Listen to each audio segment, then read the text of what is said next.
आप देख रहे हैं इंडिया टाउन न्यूज, भारत की बात। नमस्कार, आप देख रहे हैं इंडिया टाउन न्यूज और मैं हूं आपके साथ आस्था सिंह। स्वागत है आपका हमारे दुर्ग भिलाई के खास बुलेटिन में। तो चलिए नजर डालते हैं आज की सुर्खियों पर। दुर्ग में विधायक देवेंद्र यादव की भूख हड़ताल, रजिस्ट्री दरों में बढ़ोतरी के विरोध में धरना, लाठीचार्ज के खिलाफ विरोध जारी। विधायक बोले जनता पर कुशासन। दुर्ग में साइबर क्राइम पर बड़ी कार्रवाई, मूल्य अकाउंट्स का भंडाफोड़, 1 करोड़ 20 लाख की साइबर ठगी उजागर। अवैध हथियारों पर दुर्ग पुलिस की कार्रवाई, 6 तलवारों संग व्यक्ति गिरफ्तार, गुरुद्वारा के पास हथियार तस्कर धराया।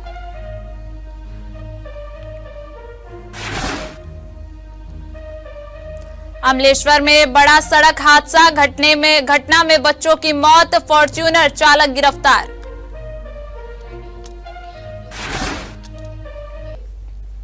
चलिए खबरों की शुरुआत करते हैं। दुर्ग से इस वक्त की बड़ी खबर आ रही है, जहां कांग्रेस विधायक देवेंद्र यादव ने प्रॉपर्टी डीलरों पर हुए लाठीचार्ज और जमीन की नई गाइडलाइन में बढ़ी रजिस्ट्री दरों के विरोध में दुर्ग के गांधी चौक पर भूख हड़ताल शुरू कर दी है।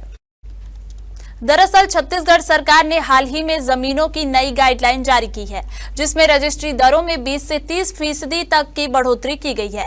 इससे भिलाई दुर्ग के प्रॉपर्टी डीलरों और आम लोगों पर आर्थिक बोझ बढ़ा है। इसी का विरोध करते हुए व्यापारी पिछले 11 दिनों से आंदोलन कर रहे थे। 1 दिसंबर को प्रदर्शन के दौरान पुलिस ने प्रदर्शनकारियों पर लाठीचार्ज किया, जिसमें कई प्रदर्शनकारी घायल हो गए। इस संबंध में लाठीचार्ज की निंदा करते हुए विधायक देवेंद्र यादव ने इसे सरकार का तानाशाही रवैया बताया।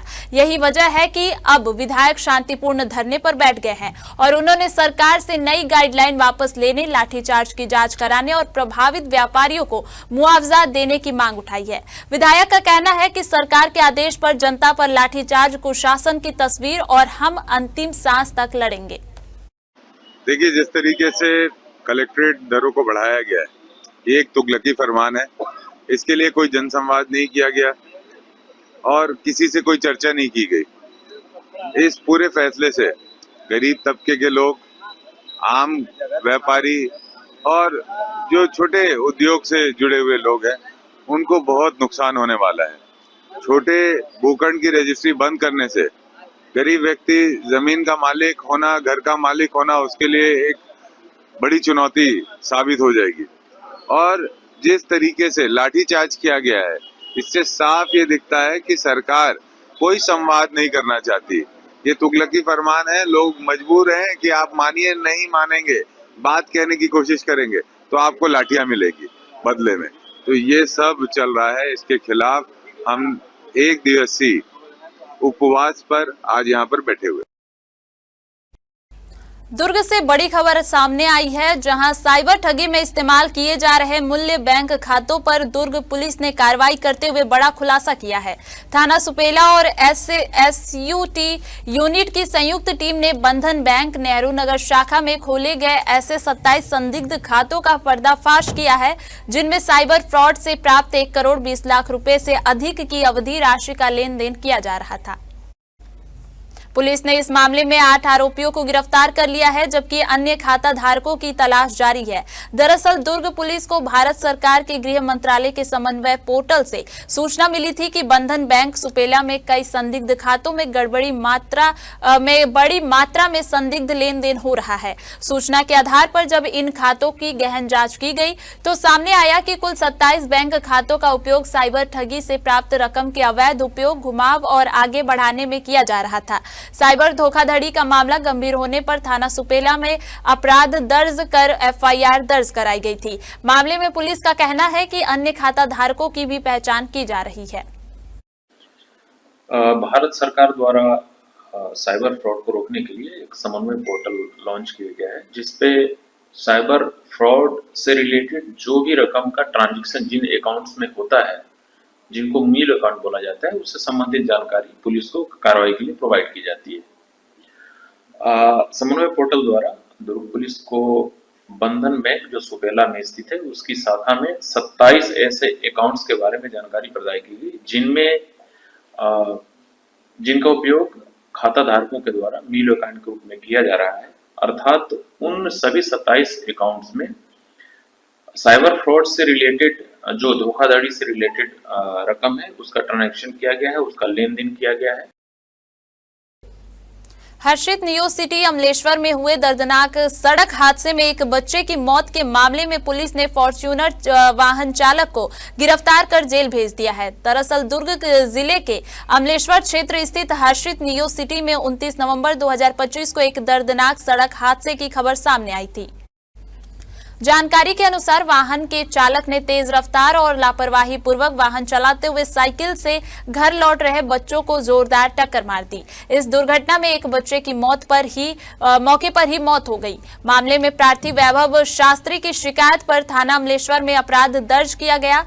पुलिस ने इस घटना में मोटर व्हीकल एक्ट के तहत मामला दर्ज कर जांच शुरू कर दी। जांच के दौरान पुलिस ने तत्काल कार्रवाई करते हुए आरोपी वाहन चालक भुवनेश्वर साहू निवासी रिसाली को गिरफ्तार कर न्यायिक अभिरक्षा में जेल भेज दिया है। 29 तारीख की दोपहर में फॉर्च्यूनर वाहन जिसका नंबर CG08AW9300 है, उसके चालक द्वारा तेज रफ्तार एवं लापरवाही पूर्वक चलाते हुए अमलेश्वर प्रॉपर हर्षित न्यू सिटी के सामने साइकिल सवार 2 बच्चों को ठोकर मार दिया गया था, जिससे दोनों बच्चे गंभीर रूप से घायल हो गए थे, जिनको इलाज हेतु मेकाहारा हॉस्पिटल एडमिट किया था रायपुर में। इलाज के दौरान उसमें एक बच्चे की मृत्यु हो गई। प्रकरण में प्रार्थी वैभव शास्त्री की रिपोर्ट पर अमलेश्वर थाने में एक्सीडेंट जिसमें 281, 125A और 106(1) के BNS के तहत अपराध कायम किया गया था और जो फॉर्च्यूनर चालक है उसकी पतासाजी की जा रही थी। प्रकरण की विवेचना के दौरान फॉर्च्यूनर वाहन का चालक भुवनेश्वर साहू को उसमें गिरफ्तार किया गया और प्रकरण में अग्रिम वैधानिक कार्रवाई की जा रही है। भिलाई नगर निगम आयुक्त राजीव कुमार पांडे ने जोन 4 के खुर्सीपार क्षेत्र का औचक निरीक्षण किया। निरीक्षण के दौरान उन्होंने निगम की आय बढ़ाने, मूलभूत सुविधाओं में सुधार और क्षेत्रीय विकास कार्यों की प्रगति का जायजा लिया। आयुक्त सबसे पहले पावर हाउस बस स्टैंड के पास स्थित खाली पड़े भवन पहुंचे। उन्होंने इस भवन को प्राइवेट एजेंसी को किराए पर देने और तय दर पर किराया निर्धारित करने के निर्देश दिए ताकि निगम की आय में वृद्धि हो सके। इसके बाद आयुक्त ने वार्ड क्रमांक 51 शहीद वीर नारायण सिंह नगर में संचालित एक प्राइवेट स्कूल का निरीक्षण किया। निरीक्षण के दौरान उन्होंने मोहल्लों का भ्रमण कर पेयजल आपूर्ति, साफ सफाई व्यवस्था और नागरिक सुविधाओं की समीक्षा के साथ ही स्थानीय लोगों से संवाद करते हुए उन्हें SIR फॉर्म भरने के लिए भी प्रोत्साहित किया। अवैध हथियारों के खिलाफ चल रही कार्रवाई के तहत दुर्ग पुलिस को बड़ी सफलता मिली है। थाना पुलगांव की टीम ने शिवनाथ नदी के पास स्थित गुरुद्वारा क्षेत्र में बिना लाइसेंस तलवार बेच रहे एक व्यक्ति को रंगे हाथों गिरफ्तार किया है। पुलिस ने मौके पर घेराबंदी कर निर्मल सिंह निवासी अमृतसर पंजाब को पकड़ा। तलाशी के दौरान आरोपी के कब्जे से 6 नग लोहे की तलवारें बरामद की गई, जिन्हें वह बिना किसी अनुमति के बेच रहा था। थाना प्रभारी के अनुसार आरोपी के खिलाफ आर्म्स एक्ट के तहत मामला दर्ज किया गया है। आवश्यक कानूनी कार्रवाई करते हुए आरोपी को गिरफ्तार कर न्यायिक रिमांड पर जेल भेज दिया गया है। पुलिस ने बताया कि क्षेत्र में अवैध हथियारों की बिक्री पर निगरानी और कड़ी की जाएगी ताकि कानून व्यवस्था बनी रहे। हमारे दुर्ग भिलाई के बुलेटिन में फिलहाल इतना ही। देखते रहिए इंडिया टाउन न्यूज, भारत की बात। नमस्कार। आप देख रहे हैं इंडिया टाउन न्यूज, भारत की बात।